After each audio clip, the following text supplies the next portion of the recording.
Per usual, I'll start with a quick opening statement and take some questions. So, putting a bow on the Sacramento State game, obviously a pretty exciting afternoon in Mackey Stadium. Probably a lot of frustration in spite of the fact that we got the win with just kind of some of the ways that we allowed that game to be different than it probably should have been. In spite of the fact that we gave them 4 extra possessions, 2 on punts and 2 on turnovers, we were still able to have a 7-minute plus advantage in time of possession. We had 23 first downs to their 15, outgained them by about 80 yards on offense. It kind of had a feel very much like the Georgia Southern game did a year ago, where we're kind of dominating them at the line of scrimmage and we're kind of doing what we want to do between the 20s, and we're bogging down in the red zone. And so, that's obviously the emphasis is, hey, we've got to be better schematically and operationally when we get the ball inside the 20-yard line and score touchdowns instead of settle for field goals. And then we can't allow extra possessions to be a part of this. I mean, we've got to play cleaner in really all 3 phases from that perspective. But I do think that there was a very different vibe on the sideline as the game continued to progress. And our guys, especially on defense, continued to rise to the challenge and make the plays that they needed to make.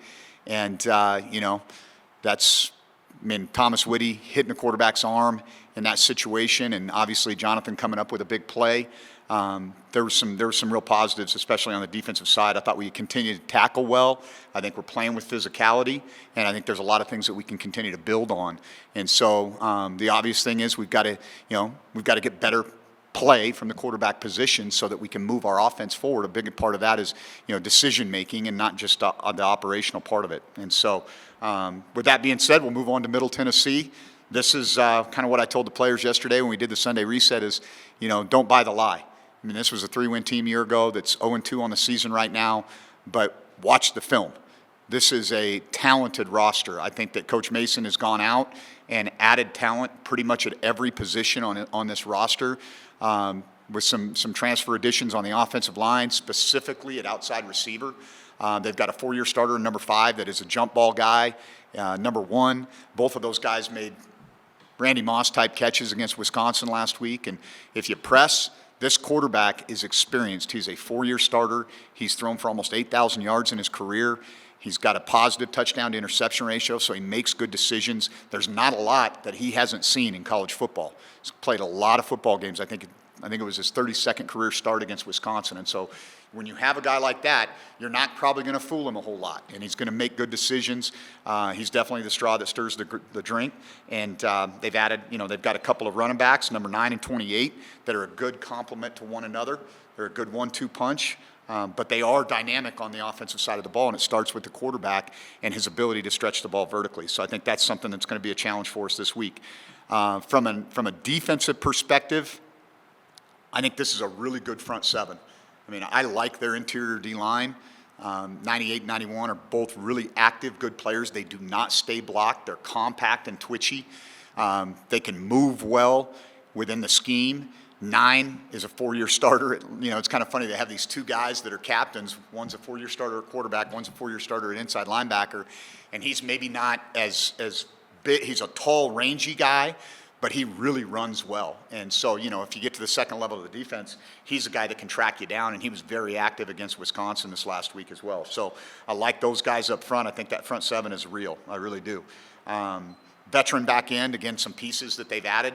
And so that's kind of modern college football. You kind of got to get a couple of games on them because you don't really know going into it, hey, who are these guys? And maybe they were on a roster at, a Michigan, like one of the transfer wide receivers, maybe wasn't getting a lot of playing time, but he's got a really good skill set. There was a reason he was at Michigan initially, and then one of the top junior college prospects at wide receiver in the country and number 1. And so I think this is going to present a real challenge in terms of what they do. They're a heavy game plan outfit on offense.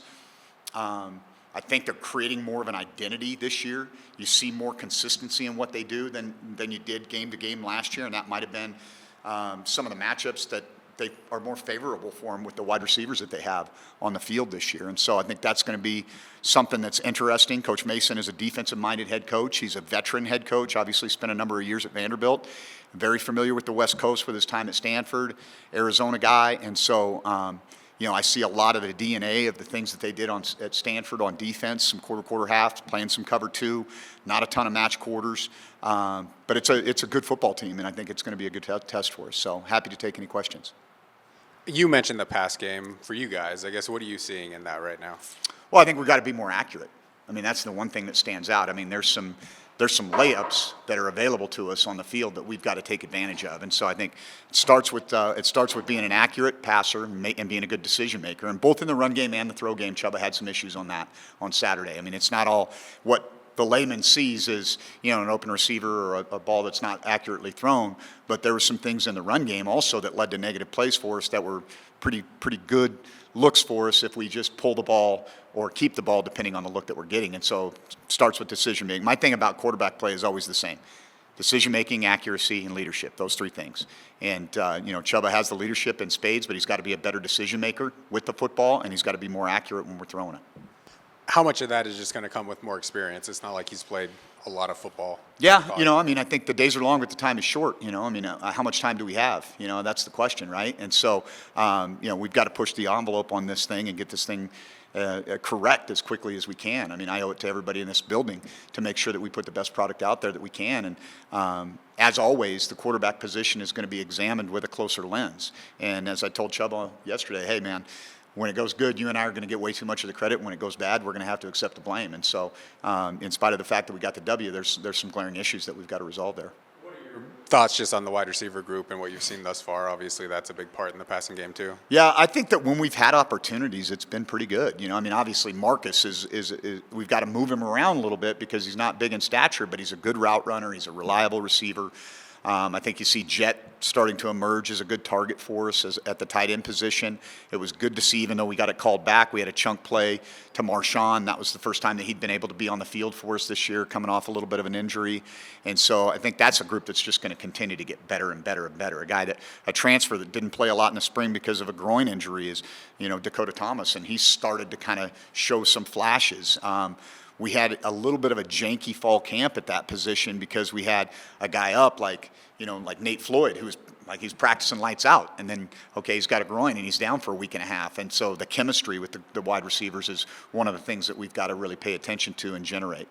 It seemed like a lot of the first quarter, Chuba was taking a lot of the carries, and then the whole ground game came on board with the running backs getting big plays. I guess what did you see in the run game as the game went on against Sac State? I think some of it comes back to the decision-making part of it, right? You don't have to play hero ball. I mean, there's 10 other guys out there, and so we took some of the reads off of the runs, which make them automatic gives, and we hit some pretty good runs on those.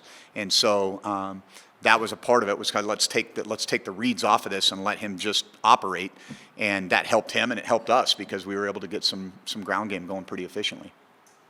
Did you feel like Sac State was maybe a wake-up call to the team that, you can't just go out there and expect to win the game? It sounds like you kind of said yesterday to Shannon that it was like the Super Bowl for Sac State. Did they bring more emotion? There's no question. You just look at how he called the game in the first quarter. I mean, you're going to go for it on fourth down, backed up. You're going to, pull the ball with the punter. You're going to, hit a double pass, reverses. I mean, they emptied the playbook, and that's what you're going to get with an outfit like that. But here's the thing I'll tell you about Sac State, okay? That is a talented group. Their skill level is upper echelon in that league. And you saw, an Eastern team that came in here last year, they just didn't have that kind of skill at the perimeter positions on offense or defense. And so I think this is a team that's going to do really, really well in that league because I think they've got upper end talent at the skill positions. And I actually think that they're going to be better with number 7 at quarterback than they are with number 5 because I think he fits what Coach Marion does on offense better. There's more of a run threat, +1 run threat, off-schedule plays, triple option. That stuff is harder to defend than the conventional drop-back game, which was Rashada's strength. So I think there's an aspect to that I think maybe that will be better for them moving forward. In terms of your team's message coming out of that game, what do you want them to take in terms of? Well, there's two things. I think number one, and I kind of alluded to this yesterday, is if you watch the film, that was a physically dominant performance at the line of scrimmage on both sides. Like, they didn't block us, and we put guys on their back every play. And so when that happens, generally speaking, the result on the scoreboard kind of handles itself. But some of the things that we didn't operate well, the turnovers, the extra possessions that we allowed, were the things that made that game what it was. And so the second thing is found a way to find a way, right? Like that's, like a year ago we lose that game, and that's it doesn't matter who it is. I mean, ask Middle Tennessee State if they wish they got a do-over against Austin Peay. And so week in and week out, Kansas State escapes against North Dakota. These guys have good players, man. And this is a big game for them when they come into these environments as FCS opponents. And I think also the proximity and the recruiting was a big part of the push that they had there. And so I feel like had we probably played with a little less anxiety, that our operation would have been cleaner. And hopefully that's part of learning this too, is when you play the game together, a lot of times you get a feel for who these guys are and kind of the psychology going into the game of how to get them in that sweet spot where they can go play free and fast. Where do you think the anxiety came from? Just like wanting to do so well or being at home for the first I time? do think that these guys really do care a lot about each other, and they want to do well for their teammates. They want to do well for this community. And but it's never any one individual. You got to kind of take a deep breath and go do your 111th. And I think there was maybe some guys trying to do a little bit more than their job. And that extends to Chuba as well. Did you see that in him? Yeah, I definitely felt that on the sideline. Even on the first drive when we had some tempo stuff, it was a little bit frenetic. And I thought he might calm down as the game went on, and I think he just continued to press. Looking at your defensive line, I mean, it seems like the two ends have played really well, and obviously Thomas had a couple of really big plays in the fourth quarter. How would you just describe how your line has played defensively? Yeah, I think those guys have gelled well. I think there's some pieces that we've added. I think Sam Cook is a guy that takes a few reps off of Jonathan and Dylan and allows those guys to be fresh. And he's a bigger, more physical guy. Does a nice job holding up in the run game. We've got a guy named Miles Williams who's just now cleared a Cal transfer who I think is going to add some value to us, maybe as soon as this week. And so we're excited about him. And Nelson Rapati continues to be kind of the steady Eddie inside. Maybe doesn't make all the flash plays, but does a lot of the dirty work and keeps the backers clean. And I think we continue to tackle pretty well in space, and I think that was a positive. And that's one of the things, actually, I feel like that Middle Tennessee does a good job of. They're a good tackling football team. Is Miles first eligible for this game, or was he for the Sac State game? I think he's going to be cleared to maybe get a couple snaps in this game and see how the week of practice goes. I mean, I would hope that he's going to be kind of full, ready to go once we get past the bye week, but we'd like to get him in these last two non-conference games, get him playing a little bit so that, his first, we're not asking him to go out and play 40 snaps against Fresno without the right build-up. What do you think he adds to the group? Maturity. He's a good pass rusher. He's thick enough to hold up in the run game. He's a versatile player. His 2023 season at Cal was a really good season, and unfortunately he got nicked up and had an ACL early last year, and so now he's just kind of working himself back into play. And so I think it'll take him a minute to ramp up, and that's why we want to try to get him going a little bit. I mean, it doesn't seem like Dylan has like all the measurables maybe you would want for a defensive end at the FBS. Maybe I'm underselling him. What has made him such a quality player, maybe despite some of those physical limitations? Yeah, he's very coachable. You show it to him, then he asks the question. You see him like in the back end. You'll see him when his rep is coming up, like let's say in one-on-ones. He's actually visualizing it and going through it. Like he works beyond the white lines to be a good player. Number two, he has got an extremely high motor. He's powerful. Yeah, he's compact. He's not long, but he does have a pad level advantage. So when he gets under guys, they're going backwards. He can forklift dudes. So he's explosive and strong, and I think he plays the game the right way, man. He's passionate and gritty, and I think that rubs off kind of on the rest of the group too. Where did you guys hear about him? He was at Butte College. We were kind of looking for another piece, and we thought, well, maybe he's more of a linebacker body now, but he showed the ability to do the pass rush stuff, and it was just kind of one of those deals. Like we kind of brought him in, and you get around him, and you're like, we need this guy in our program. This guy has something. You see as the keys to this Middle Tennessee game? I know the results haven't been very good so far, but it seems like you're pretty bullish on the talent that they have. Yeah, I do think that I think they've vastly improved their roster from a year ago, and so I think that the quarterback's ability to operate because he's seen it all, and he's gonna, you give him a coverage look, and if you give it to him and it's vanilla, he's gonna know right where to go with the ball.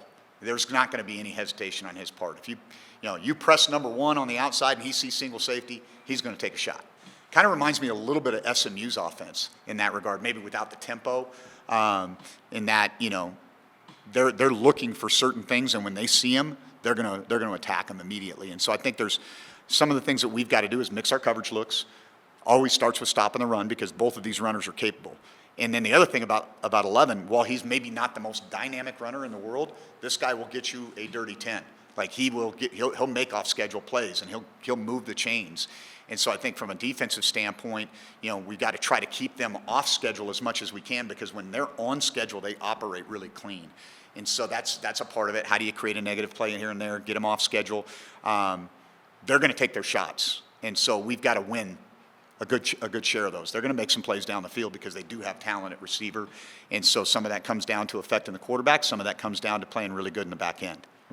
Maybe the difference really was just Penn State versus Sac State, but 270 yards on the ground, 5.7 yards a carry, 3 guys really factoring into the run game there. Why was that so successful this past weekend? Yeah, I think our offensive line played well. I think it always starts up front, and those guys played really well. We were able to move those guys off the ball. They muddied it up at times, but there's times where, again, if we make a better decision in the read game, that negative play here or there turns into a positive for us. And then when they felt like they had to defend Chuba and we weren't really reading it, I think that created problems for them. Where, when you have a quarterback that is a run threat, that's always going to create that +1 advantage, if you will. And I think there were times that they got out of their gaps when they were worried about 13 pulling the ball on the edge, and we were able to crease them. But it starts up front. And I'll tell you another group that very much unheralded, but our tight ends absolutely dominated the edge. They were physical. 85 and 11 man, Jason Jett, those two guys, it was impressive. If you just want to, watch some guys roll off the ball and destroy people, those guys did that pretty consistently. And we blocked really well on the perimeter for the most part, too. We had some physical blocking on the perimeter, whether it was our runners getting out in space and doing it or our wideouts. And so I think that was the difference that I see, like in Sac State on the perimeter. They didn't do a great job of getting off blocks. This group does a good job on the perimeter of getting off blocks. Middle Tennessee does. It's like 12 personnel, kind of what you want to be running consistently, or that type of production from the running game with the 2 tight end sets and the 3 kind of running threats out there. Is that something you want to see every Yeah, I think that's got to be a part of who we are. I think Jet and Jace are 2 of our best players on offense, and it doesn't make a whole lot of sense to have them off the field. And I think that there's other things that we can do out of 12 personnel besides just line up and bash the ball. But we've got to continue to kind of evolve in that personnel group. Given the runs that Chuba, 21 carries this past weekend, and given his injury history, what level of concern do you have with the hits that he's taken? Yeah, I'd like to see him get down a little bit. I think he maybe one too many cuts at times. Just like, hey, know when it's time to take it to the next down here, and realize that you don't have to make every play. And I think that's a part of that pressing that we talked about earlier. And so, I think he got out. He was a little sore yesterday, but he got out of it pretty good. And I think that's a positive for him moving forward, is that he's taken some shots and he hasn't broke. And so let's keep doing what we do. You guys are really good on third down and in the red zone last year, I guess. Only 2 games, but hasn't been at that level. I guess what is going to be the key to, like you said, punch it in and get 7 instead of 3? I think we've taken some negative plays, which has been really gotten us off schedule in the red area. And I think that's been one of the problems, where we get off schedule and we don't get an opportunity to get into the low red. We're kind of hanging out on the fringe. And so, winning first down when we get a first down in the red area is one of the things that's going to set us up for third down success. And unfortunately, we've taken some negative plays there and gotten off schedule. But there's also plenty of opportunities for us to just operate on basic things. There was, clearly we had an uncovered receiver that was, we just got to play pitch and catch. We had a third down where Jace was wide open in the flat, and it was really just get him the ball, let him do his thing. The last 4th down of the game before they threw the pick that we went ahead on, we probably threw that route 10 times in practice very accurately, and it just wasn't an accurate throw. And so I think that's the area where, you got to operate at a higher level when you get closer to the goal line, because the windows are smaller in the throw game, and you can't start a drive off with a negative play. You can look at 20-17 against an FCS team and be like, I don't know, but it sounds like with the physical dominance and maybe some of the misses that seem like easy plays, that you're pretty optimistic that things. Yeah, I don't think that if you're watching the game and you're not paying attention to the scoreboard, you're not feeling like this is a close football game. And like I said, when you give them 4 extra possessions and you still possess the ball for 7 more minutes and have almost 10 more first downs, Like, that tells you how dominant we were at the line of scrimmage in that game. And that's what was frustrating for everybody, for the fans, I'm sure, too. You know, like, that's, like, you know, can we just punch this thing in? You know, and we let them hang around. We allowed momentum to be on their side for the majority of the game. And that's what happens. They gain confidence, right, as the game goes on. And I think that the one thing I'll say, man, our guys kept playing. And there was never really a sense of panic on the sideline.